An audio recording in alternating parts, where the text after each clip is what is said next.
Dia 2 de outubro. São Leodegário ou Ludigero, 678.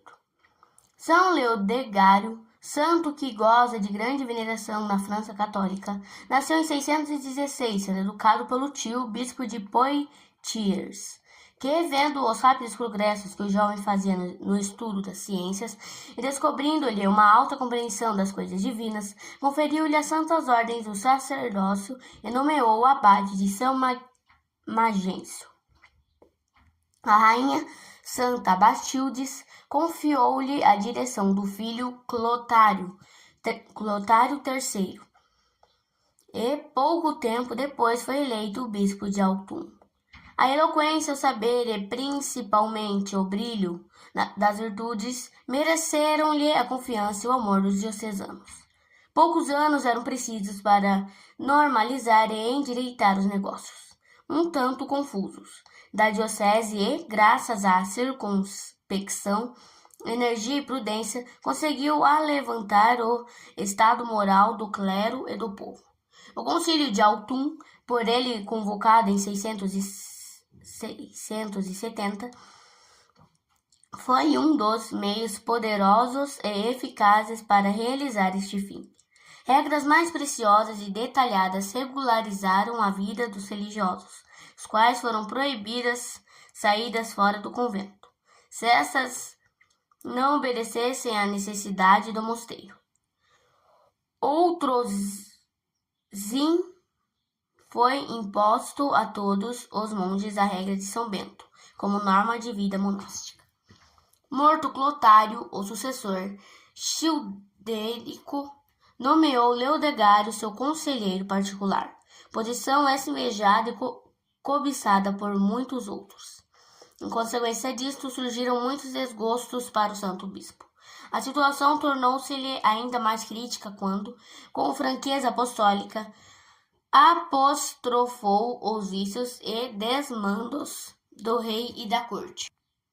Para afastá-lo da pessoa do rei e quebrar-lhe a influência na corte, os desafetos recorreram à intriga. Avisaram-no de um plano do rei, segundo o qual este pretendia assassiná-lo no dia da Páscoa, após a Santa Missa. Leodegário, não obstante, celebrou o santo sacrifício com toda calma, sem a menor perturbação. Nada aconteceu. Os inimigos, porém, não se deram por vencidos.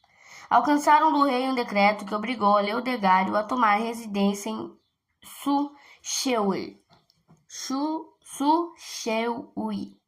onde vivia o famoso Ebrônio, que a vontade do rei condenara à vida monástica. Ebrônio, diplomata hábil, mas falso e hipócrita, ofereceu ao bispo os préstimos, fingindo-se leal e dedicado amigo. Childerico morreu assassinado e, com o advento de Dagoberto, Leodegário e Ebrônio readquiriram a liberdade. Leodegário reassumiu a direção da diocese e Ebrônio tornou a chamar a si a gerência da mordomia. Proclamou o rei um filho de Clotário e, com força armada, marchou contra Autun para desabafar o ódio contra Leodegário. Amigos dedicados tinham aconselhado o bispo a abrigar-se contra a tempestade. Ele, porém, preferiu ficar com o rebanho. No entanto, preparou-se para morrer. Ordenou um jejum de 3 dias e fez uma procissão, na qual foram levadas relíquias de santos. Todos os bens se repartiu entre os pobres. Para poupar os seus, saiu para fora da cidade e entregou-se aos inimigos. Com crueldade inaudita, esses lhe arrancaram os olhos, cortaram-lhe os lábios e a ponta da língua. A dedicação de um amigo conseguiu livrá-lo das garras dos algozes e agasalhá-lo no convento de Fécamp. 3 anos passou aí na companhia dos monges e, por uma graça especial, ficou-lhe curada a língua. O ódio profundo não dava descanso a Ebrônio. Procurando um pretexto para poder agir contra Leodegário, acusou-o caluniosamente de traição contra o rei Childerico, indicando-o como mandante do assassino do mesmo. Numa carta, sua mãe, Sigrada Leodegário, defendeu-se. Essa carta é um documento precioso que honra o autor. Citado perante um pseudo-concílio, é intimado a confessar a culpabilidade na morte do rei. Leodegário apelou para a justiça divina como testemunha de sua inocência. Rasgaram-lhe as vestes em sinal de degradação, entregando-o depois ao juiz secular. Para que sua morte não tivesse o aspecto de martírio, o juiz mandou que o levasse para um lugar bem distante. Dos 4 soldados que o escoltaram, 3 caíram de joelhos e pediram-lhe perdão. O quarto militar prestou-se à obra funesta e executou a ordem de decapitar o servo de Deus. O lugar onde se desenrolou esta cena é um bosque perto de Arras, chamado São Lúcia. São Leodegário sofreu um martírio em 678 e as relíquias estão depositadas na igreja do convento de São Magêncio. Reflexões. Nem sempre Deus dá aos seus fiéis servos já nesta vida a recompensa merecida. Pelo contrário, pode-se observar que os fez sofrer injustamente até o fim da vida.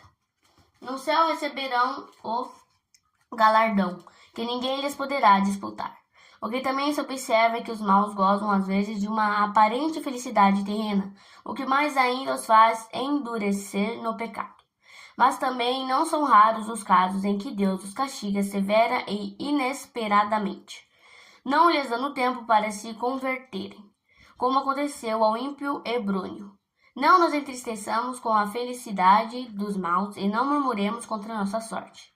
Se Deus nos faz sofrer alguma coisa, a justiça há de vencer, ou aqui ou na eternidade. Pecado nenhum há que fique impune. Quem está em pecado, não diga: pequei, mas nada de mal aconteceu, pois o Altíssimo recompensa largamente. Eclesiásticos, capítulo 5, versículo 4. Grande verdade foi a que um dos irmãos macabeus disse ao rei Antíoco: não te iludas pensando, talvez, que nada te acontecerá por teres lutado contra Deus e a ele ofendido.